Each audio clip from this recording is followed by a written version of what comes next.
Dear students, अस्सलाम वालेकुम। बच्चों, आज हमारा टॉपिक है determinant and inverse of a matrix.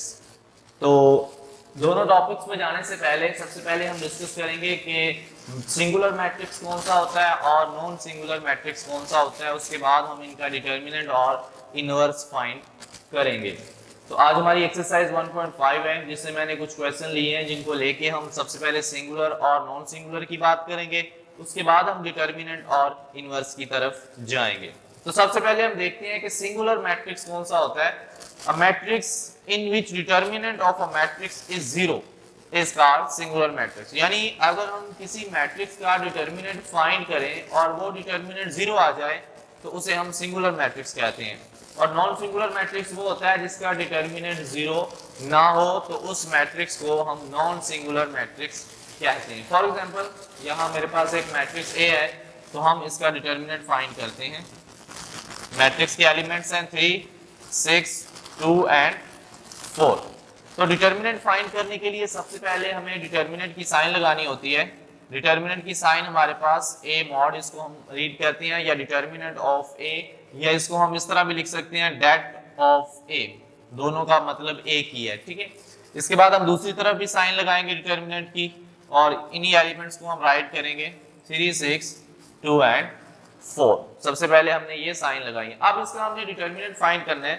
तो डिटर्मिनेंट कैसे फाइंड होता है? सबसे पहले हम डायगोनल का प्रोडक्ट लेते हैं, इसके बाद माइनस नॉन डायगोनल का हमने प्रोडक्ट लेना है। यानी कि ये हमारे पास बनेगा 3 multiply bye 4 minus 2 multiply by 6। जितने भी आपके पास मैट्रिक्स हैं ऑर्डर 2 बाय 2 के, उनका डिटर्मिनेंट हम इसी तरह फाइंड करते हैं। सबसे पहले डायगोनल एंट्रीज को मल्टीप्लाई करते हैं, फिर माइनस नॉन डायगोनल को मल्टीप्लाई करते हैं। अब इनको मल्टीप्लाई करके इनका आंसर निकालते हैं। 3 4 आर 12 माइनस 2 6 आर 12। तो 12 माइनस 12 हमारे पास कितना आ गया? 0। यानी कि डिटर्मिनेंट ऑफ ए जो है ये हमारे पास 0 आ गया। तो it's mean matrix A is a singular matrix. जैसा कि स्टार्ट में मैंने आपको बताया कि ऐसा मैट्रिक्स जिसका डिटर्मिनेंट 0 आ जाए, उस मैट्रिक्स को हम सिंगुलर मैट्रिक्स कहते हैं। इसके बाद आती है नॉन सिंगुलर की तरफ। तो मैट्रिक्स बी लेते हैं और उसको सॉल्व करते हैं, देखते हैं कि वो नॉन सिंगुलर है या सिंगुलर है। तो मैट्रिक्स बी हमारे पास है, इसके एलिमेंट्स हैं हमारे पास 4, 1, 3 एंड 2। अब इसका हम डिटर्मिनेंट फाइंड करेंगे। तो डिटर्मिनेंट फाइंड करने के लिए सबसे पहले हम डिटर्मिनेंट की साइन लगाएंगे दोनों तरफ, लेफ्ट साइड पे भी और राइट साइड पे भी। 4, 1, 3, 2। अब हम इसका डिटर्मिनेंट लेते हैं। सबसे पहले 4 को 2 से मल्टीप्लाई करना है, इसके बाद माइनस 3 को 1 के साथ हमने मल्टीप्लाई करना है। यानी कि डिटर्मिनेंट ऑफ बी जो है ये हमारे पास आ गया 4 multiply by 2 minus 3 multiply by 1। 4 2s are, ये हमारे पास 8 आ गया। इसके बाद माइनस 3 1s आर, ये हमारे पास 3 आ गया। तो 8 माइनस 3 हमारे पास कितना आ गया? 5, which is not equal to 0। अब ये 0 के इक्वल नहीं आया, तो it's mean matrix B is a non singular matrix. दोबारा सुन लें, सिंगुलर मैट्रिक्स एक ऐसा मैट्रिक्स होता है जिसका डिटर्मिनेंट 0 होता है, उसे हम नॉन सिंगुलर कहते हैं। और जिस मैट्रिक्स का डिटर्मिनेंट 0 ना हो, नॉट इक्वल टू 0 हो, उस मैट्रिक्स को हम नॉन सिंगुलर मैट्रिक्स कहते हैं। इसके बाद हम आगे चलते हैं एडजॉइंट की तरफ। किसी भी मैट्रिक्स का एडजॉइंट क्या होता है? हम एक मैट्रिक्स लेते हैं, हमारे पास मैट्रिक्स ए है 4, 1, 3, 2। हम इसका एडजॉइंट फाइंड करते हैं। एडजॉइंट ऑफ ए ये किस तरह फाइंड होता है? तो इसमें डायगोनल की प्लेस चेंज की जाती है और नॉन डायगोनल की साइन चेंज की जाती है, क्योंकि हमारा जो अगला टॉपिक है जिसकी तरफ हम जा रहे हैं वो हमारे पास इनवर्स फाइंड करना है। और इनवर्स जो है ये adjoint of A divided by determinant of A, इसके इक्वल होता है। तो इनवर्स फाइंड करने के लिए हमें दो चीजें फाइंड करनी पड़ती हैं। एक तो एडजॉइंट फाइंड करना पड़ता है और साथ इसके डिटर्मिनेंट भी फाइंड करना पड़ता है, जिसको हम ऑलरेडी फाइंड कर चुके हैं, ये सीख चुके हैं। तो अब हम इस मैट्रिक्स को लेके इसकी दोनों चीजें फाइंड करेंगे, इसका एडजॉइंट भी फाइंड करेंगे, इसका डिटर्मिनेंट भी फाइंड करेंगे। तो एडजॉइंट जैसा कि मैंने बताया कि डायगोनल एंट्रीज की प्लेस चेंज की जाती है और नॉन डायगोनल एंट्रीज की साइन चेंज की जाती है। यानी 2 हमारे पास यहां चला जाएगा और 4 यहां आ जाएगा। ये हमारे पास डायगोनल एंट्रीज थी, इनकी हमने प्लेस चेंज कर दी, और जो नॉन डायगोनल एंट्रीज हैं इनकी हम साइन चेंज कर देंगे। तो ये हमारे पास क्या आ गया, एडजॉइंट ऑफ ए आ गया। ये हम एडजॉइंट ऑफ ए फाइंड कर चुके हैं। अब इसके लिए हमें डिटर्मिनेंट की भी जरूरत है, तो हम डिटर्मिनेंट ऑफ ए भी फाइंड कर लेते हैं। तो सबसे पहले हम इसमें डिटर्मिनेंट की साइन लगाएंगे 4 1 3 2, तो 4 multiply by 2 minus 3 multiply by 1, 4 2s are 8, 8 minus 3, ये हमारे पास क्या आ गया 5, which is not equal to 0 and it is non singular matrix.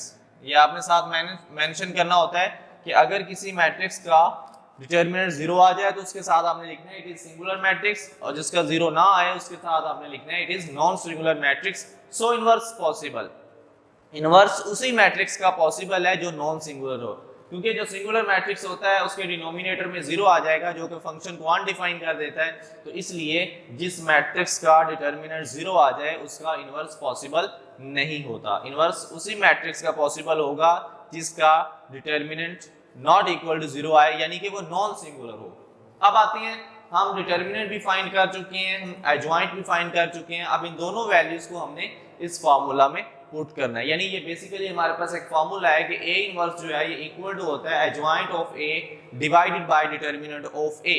ये जो मैट्रिक्स ए है ये मैट्रिक्स के हिसाब से चेंज हो जाएगा। अगर आपके पास मैट्रिक्स बी है तो यहाँ बी भी आ जाएगा, अगर सी है तो यहाँ सी आ जाएगा। अब क्योंकि हमारे पास मैट्रिक्स ए है तो मैट्रिक्स ए का एडजॉइंट जो हमने निकाला है उसको हम राइट करेंगे, तो ए इनवर्स जो है ये इक्वल टू हमारे पास आ जाएगा, यहाँ ऊपर हम इसका एडजॉइंट लिखेंगे जो कि 2 -1 -3 एंड 4 और डिवाइडेड बाय हमारे पास 5 आ गया विच इज डिटर्मिनेंट ऑफ ए। अब इस डिटर्मिनेंट को इन तमाम एंट्रीज पे हम सेपरेटली डिवाइड कर देंगे, तो ए इनवर्स जो है ये इक्वल टू हमारे पास आ जाएगा 2/5 -1/5 -3/5 एंड 4/5। तो ये हमारे पास मैट्रिक्स ए का इनवर्स आ गया। दोबारा सुन लें कि इनवर्स कैसे फाइंड होता है। तो इनवर्स के लिए आपको दो चीज़ें पता होनी चाहिए। फर्स्ट, आपको मैट्रिक्स का डिटर्मिनेंट फाइंड करना आना चाहिए। सेकंड, आपको एडजॉइंट लेना आना चाहिए, क्योंकि डिटर्मिनेंट हम पहले फाइंड करते हैं वो इसलिए फाइंड किया जाता है ताकि हमें कंफर्म हो जाए कि हमारा जो मैट्रिक्स है वो सिंगुलर है या नॉन सिंगुलर है, क्योंकि इनवर्स उसी मैट्रिक्स का पॉसिबल है जो नॉन सिंगुलर होता है और सिंगुलर मैट्रिक्स का इनवर्स पॉसिबल नहीं होता। तो इसलिए आपने सबसे पहले डिटर्मिनेंट फाइंड करना है। अगर तो वो नॉट इक्वल टू 0 है देन आप उसका एडजॉइंट फाइंड करेंगे। एडजॉइंट के लिए डायगोनल की प्लेस चेंज की जाती है और नॉन डायगोनल की साइन चेंज की जाती है। और डिटर्मिनेंट आप पहले भी सीख चुके हैं कैसे लिया जाता है। डायगोनल एंट्रीज का प्रोडक्ट लिया जाता है, इसके बाद माइनस नॉन डायगोनल एंट्रीज को मल्टीप्लाई किया जाता है। तो बच्चों आज के लिए हमारा यही टॉपिक था। इंशाल्लाह नेक्स्ट लेक्चर में हम मजीद इस एक्सरसाइज के क्वेश्चन जो है वो डिस्कस करेंगे। तब तक के लिए अल्लाह हाफिज।